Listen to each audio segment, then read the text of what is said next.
Ayun na nga mga kababayan, kahit ano ho kasing gawing pambubudol nitong si Marcos Jr., lalabas at lalabas pa rin ho ang katotohanan na ang kanyang mga kandidato sa papalapit na 2025 midterm election na kagaya nitong si Senator Manny Pacquiao, hindi ho makakapalag sa ating mga kandidato kagaya nitong si Atty. Jane Bondoc at at itong si Atty. Vic Rodriguez. Pero bago ho yan mga kababayan, isang like at isang subscribe. Kasi na ho tayo dyan sa mga gustong sumali sa ating community.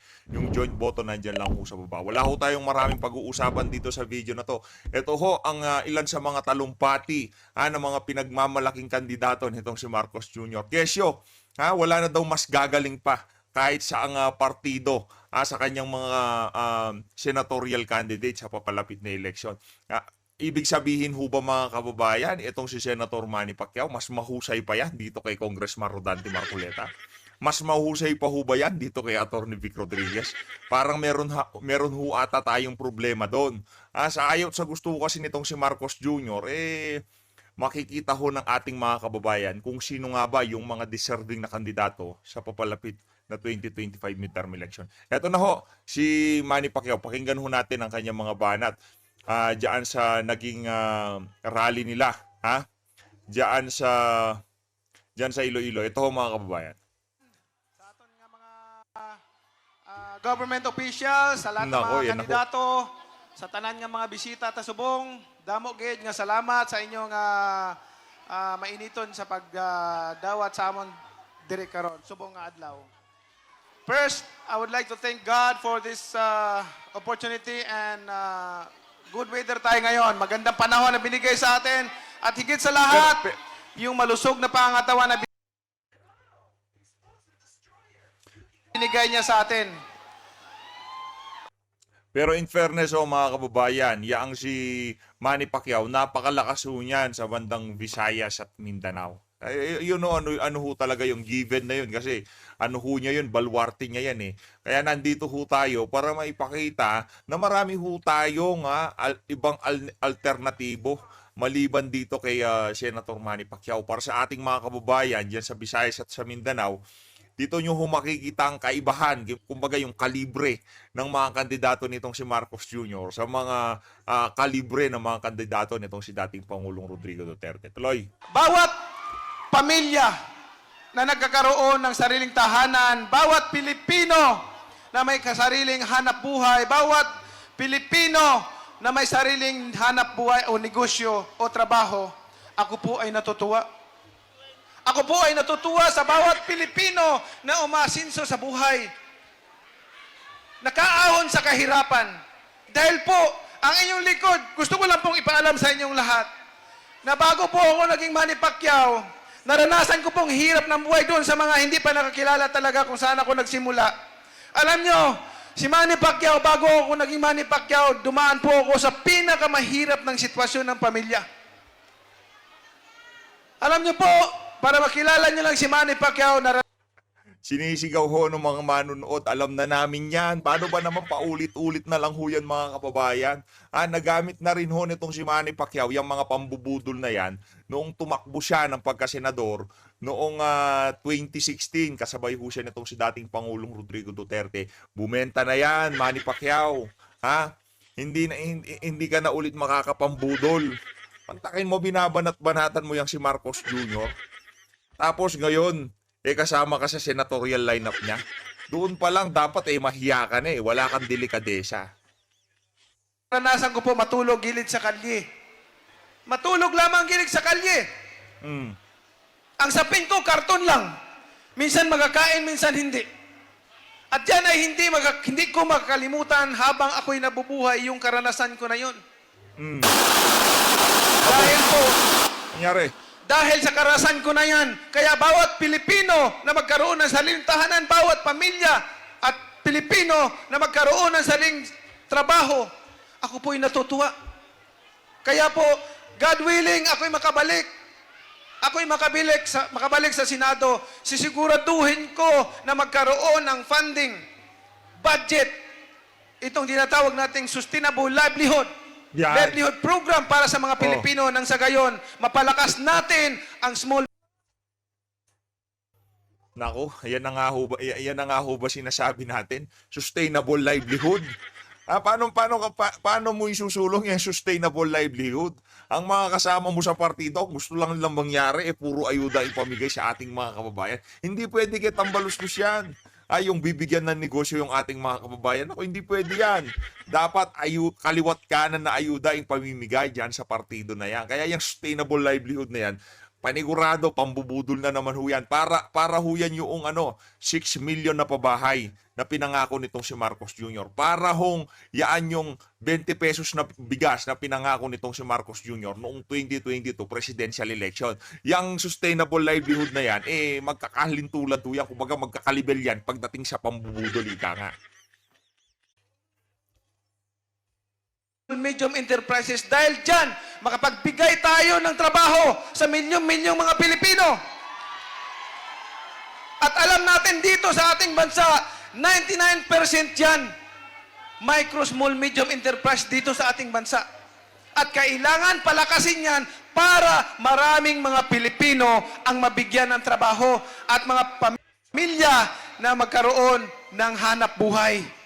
Yun po ang kailangan nating gawin.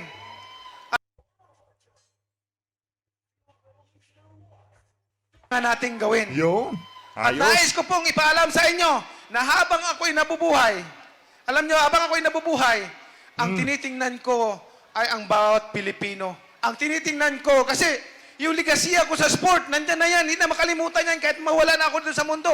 Nandyan na yung ligasiya na yan. Pero yung legacy na gusto kong ma-accomplish, yung legacy na makatulong at maging inspirasyon sa mga susunod pang henerasyon. Alam natin yun. Gusto ko maging halimbawa like Singapore. Look at Singapore. Pag sinabi mo Singapore, kahit na matagal nang namatay si Lee Kuan Yew, naaalala natin na si Lee Kuan Yew. Dahil Hindi ho pwede. Hindi ho tayo pwedeng ihalin tulad sa Singapore.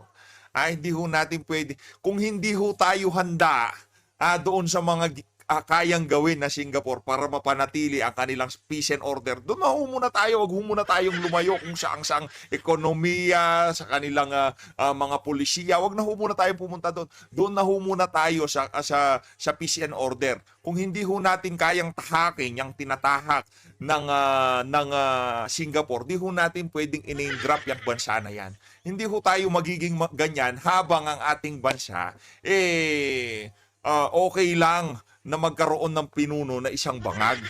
Okay lang na magbitbit ng kilo-kilong ipinagbabawal na pulburon. 'Di ba? Okay lang na mahulihan ka ng mga kontrabando sa mga paliparan. Kasi sa Singapore, pagka kayo nahuli na may daladalang anumang kontrabando, wala hong maraming cheche-bureche doon. Rektang bitay ho kayo doon.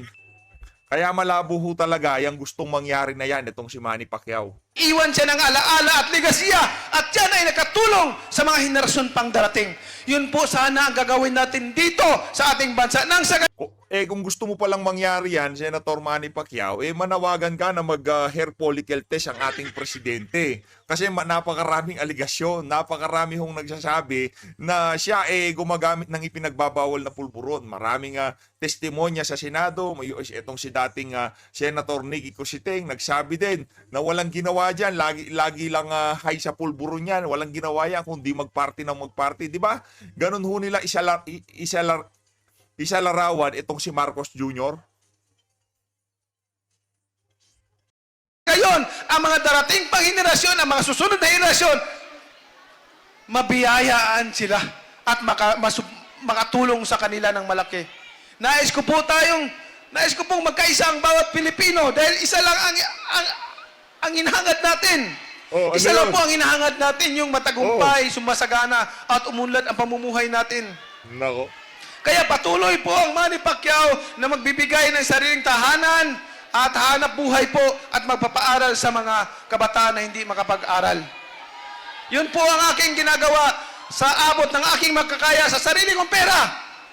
Hindi naman po ako nagyayabang, pero sa awa ng Panginoon, sa hirap at ginawa, sa income ko, libo-libo na pong pamilya ang nabigyan ko ng sariling tahanan. Libre po, wala pong bayad yun. Sariling tahanan. Sinasabi ko lang po ito para yung may puso dyan sa mga mahirap, gawin naman nila, mag-inisita lang sila, mag-inisita lang na tayong lahat magsama-sama para nang sa gayon, ang bawat pamilya, bawat Pilipino, umunlad sa buhay at hindi mahirapan ng may matulungan. Di ba? Yan ho yan ho ang problema dito sa mga kandidato na to ni Marcos Jr. Ibinibida ho nila na tumutulong sila. Okay, given na yon. Walang problema doon. Masaya kami sa mga nakikita namin sa iyo, Senator Manny Pacquiao o former Senator Manny Pacquiao. Yung sinasabi mong pagtulong. Given na yon, tumutulong ka. Pero napakasarap tignan na nung mga panahon na talaga namimigay ka ng pera sa ating mga kababayan, tinutulungan mo yung mga kababayan natin, na hindi ka pumapasok sa politika, talagang mas bilib na bilib ho kami sa inyo doon sa mga ginagawa nyo na yon. Pero ngayong mga panahon na to, yung dating binabatikos nyo, nakitandem pa kayo sa kanya, tapos gusto nyong bumalik sa Senado, gayong wala naman ho kayong nagawa noong binigyan ho kayo ng pagkakataon ng ating mga kababayan na magserbisyo yan sa Senado. Tapos ngayon gusto nyong bumalik. Parang ang labo ho ata noon, Senator Manny. Lugan at may makain sa araw-araw. Yun po ang aking hangad. Dahil hindi po tayo forever dito. Lilipas lang din tayo lahat. Ano man kalaki ng pera mo, ano man kayaman mo dito sa mundo, pag ikaw nawala, iba na rin nagmamay-ari niyan. Hindi mo madadala yan. Kaya po tayo lahat magkaisa mga Pilipino dito sa Alyansa para sa Bagong Pilipinas. Mabuhay ang Iloilo. Maraming salamat po. Maraming salamat po. Eto mga kababayan, rektaho tayo dito kay Amy Marcos manggagamit. No? Dito ho tayo sa mga banat nitong si Amy Marcos. Ano masasabi nyo dun sa mga talumpati na yon nitong si Manny Pacquiao? No? Again, wala pa rin ho tayong naririnig na tinalakay ho nila o pinasadahan nila yung mga maiinit na usapin ngayon sa ating bansa. Una na ho dyan ang budget, tapos impeachment, yung lumalalang issue natin sa kriminalidad, ipinagbabawal na droga. Napakarami ho mga kababayan ng mga issue na hindi man lamang ho hinihipo nitong mga kandidato na to. Ano ba, natatakot kayo? Ayaw nyong pakialaman yung issue ng illegal na droga dahil ang pinuno nyo dyan sa alyansa na yan talagang nasasangkot o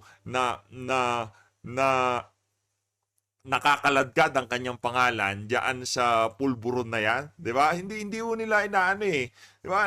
Kaliwat kanan na ho ang kriminalidad na nangyayari ngayon sa ating bansa. Dapat sana yun ho ang unahin nilang pag-usapan sa mga ganitong klaseng rally ngayong mga panahon na to.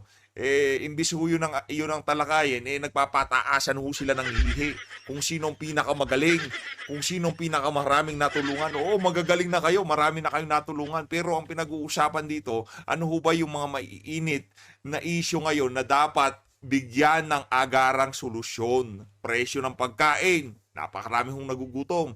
Presyo, issue ng kriminalidad, issue ng budget, issue ng korupsyon. Yun ho, kasi pagka yun nasolusyonan, sigurado ho tayo, 100% kahit papaano iigi ang buhay ng ating mga kababayan. Joy. Yan, para walang iwanan. Nako. Na-serve po natin Eto yan. na ho, eto At na, eto higit na. sa lahat, ano kaya para sa mga nangangailangan, ilunsad na natin ang pambansang pantawid sahod. Dili nga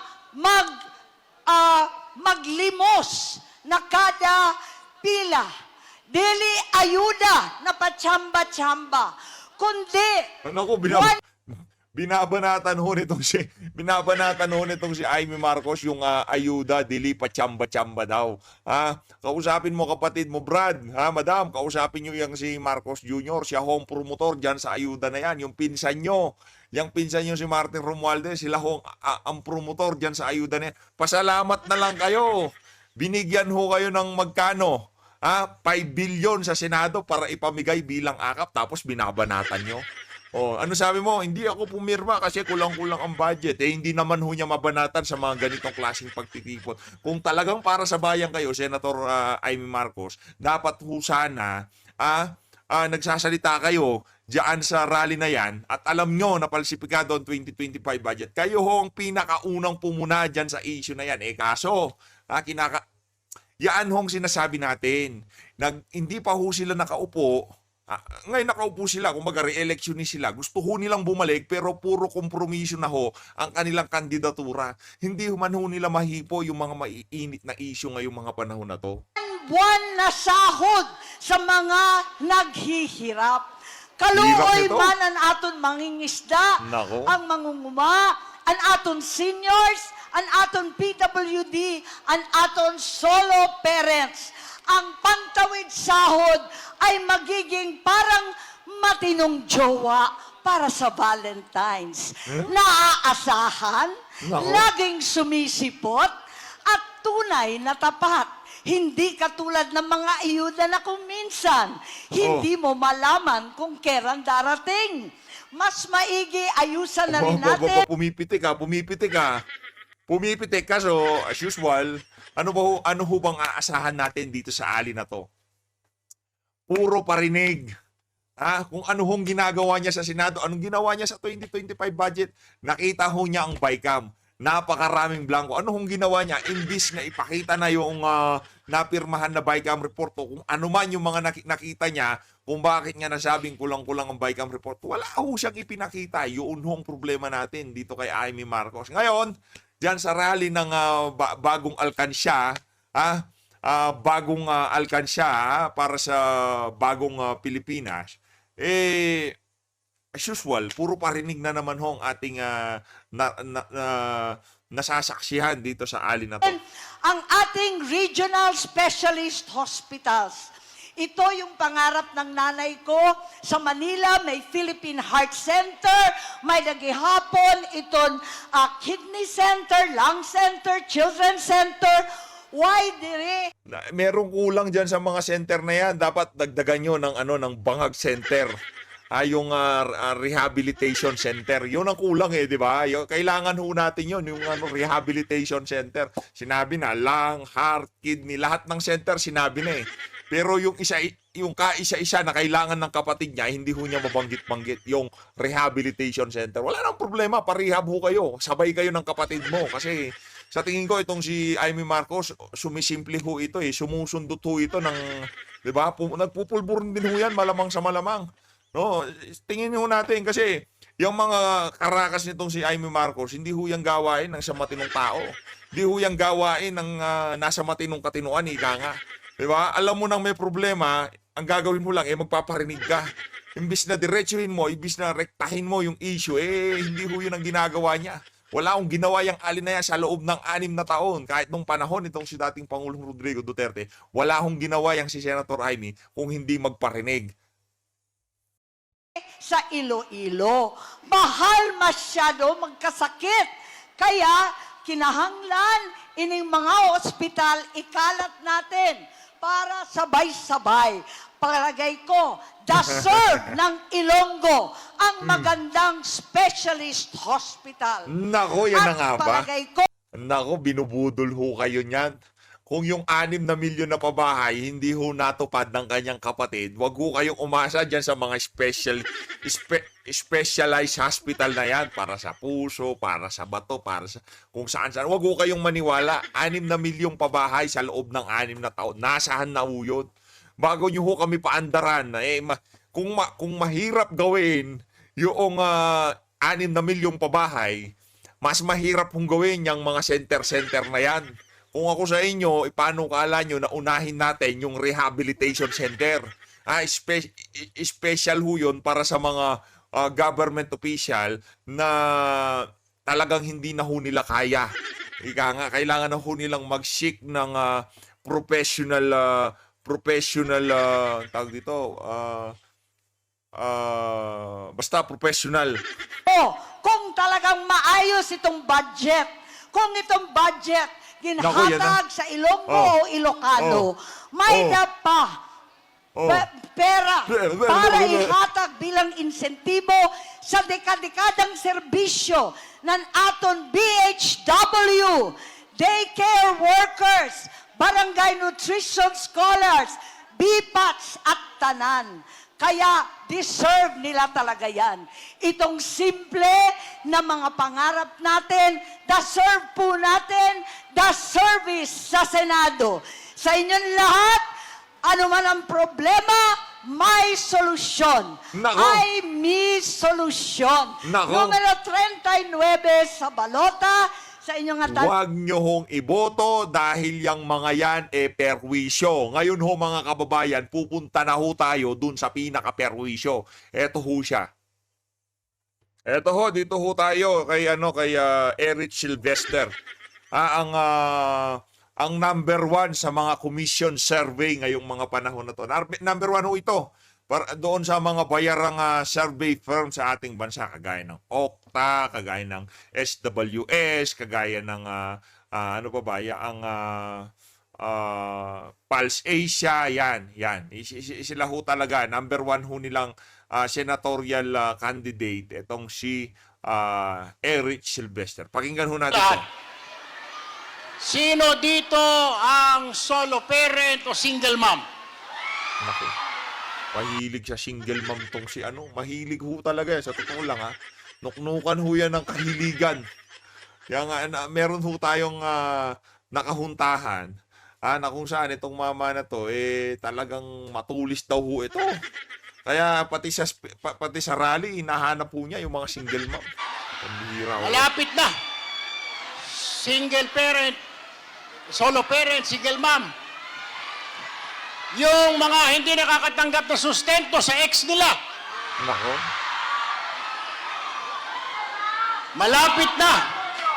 Malapit na na susustentohan ng ex ninyo ang mga anak ninyo dahil nagpanukala po tayo ng batas sa Kongreso na pag hindi nagsustento si ex ninyo, kulong ang aabutin niya. Hindi lang po yan. Pinapa-review na rin po natin sa Kongreso na reviewin yung batas ng Solo Parent Welfare Act. Sabi doon, 1,000 pesos kada buwan sa bawat solo parent. Hindi na ibibigay, di ba? Wala ro pondo kasi paano na lang pag nasa mahirap ka na munisipyo. Yung batas na yon ginawa, dapat daw ang munisipyo magbayad sa inyo. Paano kung yung munisipyo mo ay walang pera? Di wala, nga. So, re-reviewin po natin yan. Ibibigay po natin yung responsibilidad na yan sa Department of Budget and Management. Sila po ang may pera. Sino naman dito mga senior citizen? Malapit na rin po na pag bumili kayo ng gamot, malapit na rin din nyo na kailangang dalhin ang inyong mga medical or medicine booklet dahil kinausap na ho namin ang Department of Health na ipatapon na yung medical booklet na yan dahil ang mga senior madaling makalimot. Ginawa na rin po natin, konting panahon na lamang po, yung discount po ng mga senior sa grocery na 60 pesos kada linggo, ginawa na po nating 500 pesos kada buwan. Malapit na rin po yan. At yan po ang gagawin natin pag tayo ay nasa Senado na. Ako po ay nag-a-apply. Kami pong lahat dito. 6 na taon ho ay 3 taon ho. Ay, bali 6 na taon. Ilang taon ka ba sa yung ACT-CIS na yan? Yung mga panukala mo na yan, nabulok na lang dyan sa House of Representatives. Kung talagang yung mga advokasya mo na yan, talagang gusto mong mangyari, sa loob ng 3 taon, dapat ho sana meron kaming nakitang resulta dyan sa mga pinagagawa mo na yan, Eric Sylvester. Kaso ang problema, pagka umaakit kayo sa entablado, doon nyo lang naaalala yung mga gusto nyong gawin. Pagbaba nyo sa entablado, lahat ng sinabi nyo ay nakakalimutan nyo. Kaya kayo tinaguri ang team sinusuka. Itong team nitong si Marcos Jr., team sinusuka.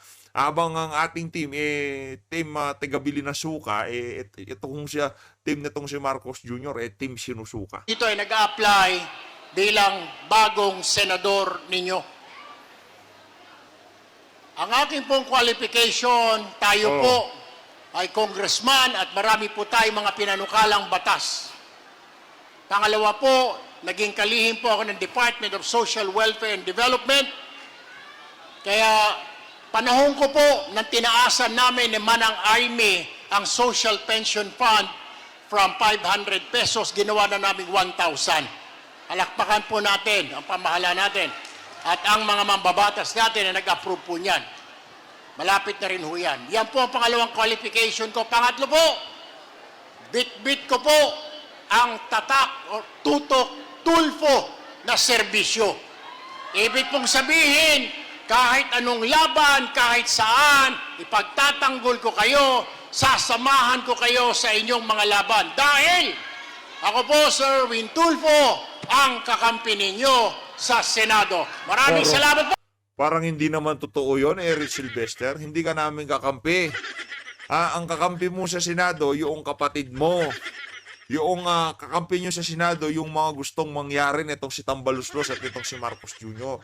Yun ho talaga ang kakampi nyo. Mga kababayan, napakapanganib ho talaga pagka itong lineup na to naupo bilang senator judge sa impeachment nitong si Vice President Sara Duterte. Yan ho, hindi pumirma. Masyado ho siyang masyado hong advance mag-isip.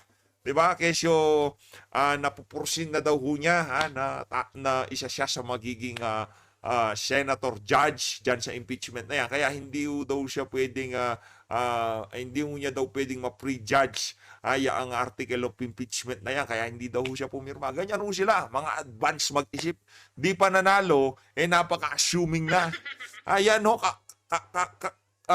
kalibel ho niya yung mga bangag, yung kumbaga, yang ipinakita na yan itong si Eric Silvester, talagang masasabi ho natin na hindi ho yan mapagkakatiwalaan, kaya wag niyo kong iboto yan. Attorney Vic Rodriguez, Pastor Apollo Kibuloy, at itong si Congressman Rodante Marcoleta, at lahat ng PDP laban, senator natin. Nandyan ho sila lahat, tandaan nyo na lang ho yung numero, updated na ho yan. Isulat nyo na lang ho, pero hindi ho natin tatanggalin yan hanggang sa last day ng kampanya, hanggang sa May 12. Kung di ho tayo nagkakamali, May 12 ang botohan. Pagkatapos ho ng May 12, tatanggalin na ho natin yan. Kaya ngayon pa lang, tandaan nyo na ho yung mga numero ng ating mga kandidato sa 2020, sa papalapit na midterm election.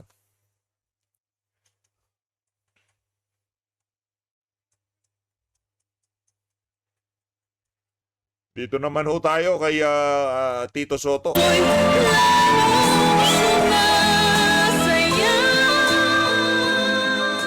Marami pong salamat. Maraming salamat sa inyong nakatutulig na palakpakan. Mabuhay ang mga dabarkad sa Iloilo. Ang dami. Mabilis lang po ito. Papaalala ko lang sa inyo, sapagkat ang Iloilo hindi po iba sa akin eh. Marami kaming nagawa ng tulong sa Iloilo. Kahit nung ako po ay nag-umpisa, nung unang panahon, ako po ay naging Vice Mayor ng Quezon City. At pagkatapos po ay nakita ko ang problema ng mga local government units. Kaya po pagtungtong ko sa Senado noong 1992, inasikaso ko muna kagad yung calamity fund na pwede nang gamitin ng mga local. Yan. Na dati hindi. Yan na nga ba sinasabi natin mga kababayan? Paulit-ulit ho sila sa kanilang mga nagawa sa mga nakalipas na panahon. Ano na yan? Okay na, magaling na kayo. Pero lahat ng sinasabi nyo ho na yan, hindi na ho yan angkop sa kasalukuyang estado ng ating pamahalaan. Sa kasalukuyang estado ng ating bansa. Ang kailangan ho ng ating mga kababayan ngayon, yung mga kandidato na merong yagba, natayuan ang mga kamalian sa pamahalaan. Wala akong pakialam dyan. Kung nagawa nyo na yan, pues kailangan ho kayong palakpakan. Pero hanggang doon na lang ho yung mga yan. Kailangan, ang gusto ho namin marinig sa inyo, kung anong plano nyo sa mga kawalang yan na nangyayari ngayon sa ating bansa. Yun lang ho. Huwag nyo na ho kami pabidahan o pabilibin sa mga sinasabi nyo na yan. Okay na, bilib na kami. Magaling na kayo. Nagawa nyo yung, yung calamity fund na kahit hindi magdeklara ang national government, pwedeng gamitin. O kung ano pa man yung ginawang batas na yan, okay na yan. Approve. Pero magsalita ho kayo sa issue ng budget, sa issue ng kriminalidad, droga, tumataas na presyo ng pangunahing bilhin. Wala ho kami pakialam dyan. Ang pinakamalapit sa bituka ng sambayan ng Pilipino, presyo ng pangunahing bilihin. Ni isa sa inyo, wala kaming narinig na hinipo yung issue na yan. Wala. Yung tipong binabaran ng kahit ilang segundo lamang. Wala ho. Puro ho sila pagpataasan ng ihi. Hindi, kailangan Pangulo nagsasabi. Ginawa ko pong batas yun. Ginawa ko rin batas na magkaroon ng family courts sa buong Pilipinas. Nako. At ginawa ko rin po yung Philippine Drug Enforcement Agency na kung saan pagkatapos po ng 10 taon naman ay binalik nyo ko ng 2010. Nakita ko naman nung 2010 ang mga pagkakulang, wala po tayong mental health law. Nako. Wala tayong mga doktor, lalo na nakita nyo nung pandemic. Yan ang problema, yung mga traditional politician, di ba? Yung wala ho silang ginawa kung hindi magpapogi eh. Yung trapong-trapo ho ang datingan pagka ganyan. Magaling na kayo, okay, pasadahan nyo yan. Kaso mga 2-3 minuto lang. Pero pagkatapos ng 2 o 3 minuto, ilatagan nyo ho kami. Gusto ko naming marinig kung ano masasabi nyo sa kasalukuyang estado ng ating bansa. Yun hong gusto naming marinig. Wala ko kaming pakialam dyan sa mga naipasan nyo na yan. Tapos na yan. Batas na yan eh. Okay, magaling na kayo. O hindi porket naipasan nyo yan, nagawa nyo yan. Noong mga panahon na yon, relevant yung kagalingan nyo na yan. Ngayong mga panahon na to, ano ho kaya ang mahihahain nyo sa aming mga botante? Ano hong mahihahain nyo sa sambayan ng Pilipino? Kapos na kapos ang doktor sa Pilipinas. Kaya ang ginawa ko yung mental health law at yung doktor para sa bayan, free medical scholarship sa buong Pilipinas, sa bawat Pilipino ay ginawa po naming batas. Ako po ang principal author noon. Nako. Lahat ng Budulan na naman Pilipino na gustong maging doktor ngayon, libre tuition fee, libre libro, libre lodging, may allowance pa. Magdoktor na kayong lahat. Kaya po, pagdating ngayon ng 2025, gusto naman po namin makatulong muli. Nakikita ko po na kailangan harapin natin itong problema ng social media sa fake news. Nako, yan ang nga po Yung sinasabi fake natin. content. Oh. At pagkaraan niya, nakita natin din sa pag-aaral ko ng 20 taon, nakita ko kung paano susolusyonan, hindi lang right sizing ng government, kundi pati paano susolusyonan yung ating problema sa ipinagbabawal na gamot o droga. Pag mo kaming paandaran ng ganyan, pagka hindi angkop sa naratibo nyo yung mga nagsasalita sa social media, fake news na kagad. Gayong nagre-react lang kami sa mga sinasabi nyo sa inyong mga speech, kesyo fake news na kami. Pagka nanawagan kami na magsalita kayo sa mga issue, kesyo fake news na kami. Ganon. Pag kung ganon, hindi huyang gumagana. Yung huling bumana dyan sa fake news na yan, ngayon napakababaho ng kanyang survey dyan sa Laguna. Kung ayaw nyo hong sumunod dito kay Boy Boldstar, ayus-ayusin nyo ho yung mga naratibong sinasabi nyo sa mga rallying ina-attendan nyo, Senator Tito Soto, SP, Senate President ho dati yan. So, totoo lang ito, real talk to. Yung isang kaibigan natin, tinanong ko, meron pa ho ba kaya tayong choice?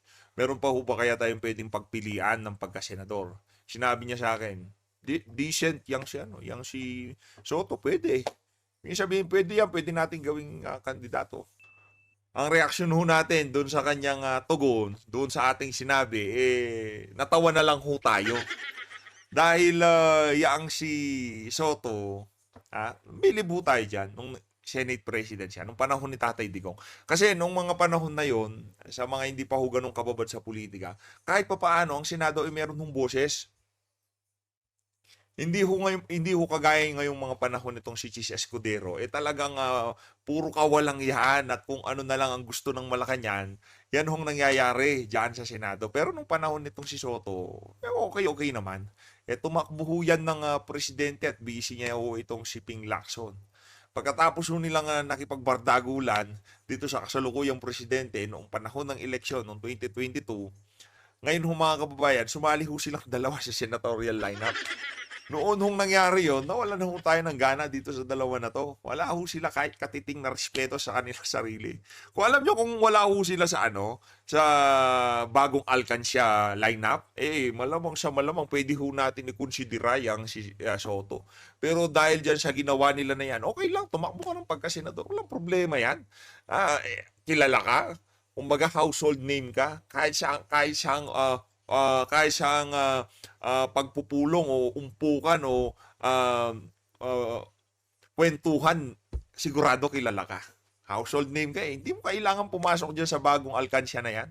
Pero yarin lamang pumasok ka, magagawa natin, di ba? Hindi ko talaga natin kayang suportahan yung mga kandidato na nandyan sa partido na yan, na nandyan sa alyansa na yan. Napakalabo ho niyan. Matakin nyo, napakatindi ho ng mga issue na kinahaharap natin ngayong mga panahon na to. Pero, wala hong nagsasalita sa kanila. Tikom ho ang mga bibig nila sa mga issue na to. Sino ang mga nagsasalita? Yan, si Atty. J.B. Hinlo, Pastor Apollo Kibuloy, Atty. Vic, Congressman Rodante Marcoleta. Yan si Senator Bongo, wala ho siyang pakialam dyan. Basta gusto lang mangyari niyan, magserbisyo. Yun lang ho trip niyan eh. O Senator Philip Salvador. Sila lang ho talaga yung kumbaga tumitira, bumibira dyan sa mga issue ngayon na dapat mapag-usapan. Ito si Atty. Raul Lambino, napanood ko yung interview niya dyan sa Bilyonaryo News Channel. Talagang balagbag ho ang ginawa niya. Siyempre, dating Pangulong Rodrigo Duterte. Kaya naman, kung wala pa ho kayong napipili at naligaw ho kayo dito sa video na to, tandaan nyo lang ho yung mga numero na yan na nasa right side ng iyong screen. Yung mga dumadaan na yan. Kumbaga, dito ay pinapakita ho natin ang kaibahan, ang kalibre ng ating mga kandidato versus doon sa mga kandidato nitong si Marcos Jr. So, guys, maraming salamat ho sa pag-support sa PH Update. Dito na unahan tatapusin ang ating video. Hindi na unahan tatapusin niya ang mga pambubudol na yan. Itong si Tito Soto, wala naman kung matinong sasabihin yan eh. Ang sarili nga ho niya, wala siyang respeto, di ba? Pagkatapos mong kinalaban sa kampanya, dahil hindi ka nanalo ngayon, makikialyansa ka sa kanila.